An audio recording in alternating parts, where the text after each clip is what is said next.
Isaiah 53. Indeed, who would ever believe it? Who would possibly accept what we've been told? Who has witnessed the awesome power and plan of the Eternal in action? Out of emptiness he came, like a tender shoot from rock-hard ground. He didn't look like anything or anyone of consequence. He had no physical beauty to attract our attention. So he was despised and forsaken by men. This man of suffering, grief's patient friend. As if he was a person to avoid, we looked the other way. He was despised, forsaken, and we took no notice of him.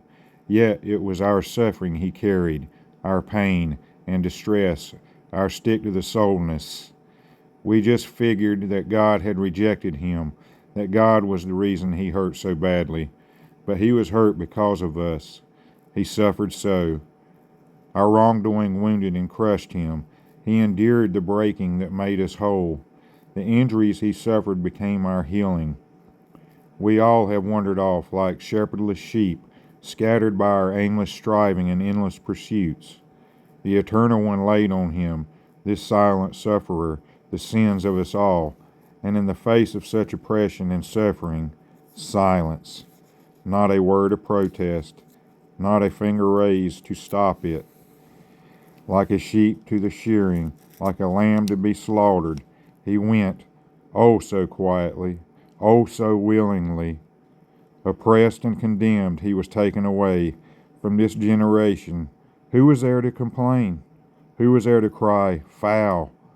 He was, after all, cut off from the land of the living, smacked and struck, not on his account, because of how my people, disregarded the lines between right and wrong. They snuffed out his life, and when he was dead, he was buried with disgraced in borrowed space among the rich, even though he did no wrong by word or deed. Yet the Eternal One planned to crush him all along, to bring him to grief, this innocent servant of God. When he put his life in sin's dark place, in the pit of wrongdoing, the servant of God will see his children and have his days prolonged. For in his servant's hand, the Eternal's deepest desire will come to pass and flourish.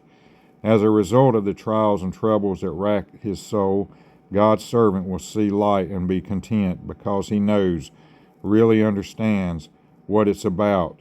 As God says, my just servant will justify countless others by taking on their punishment and bearing it away.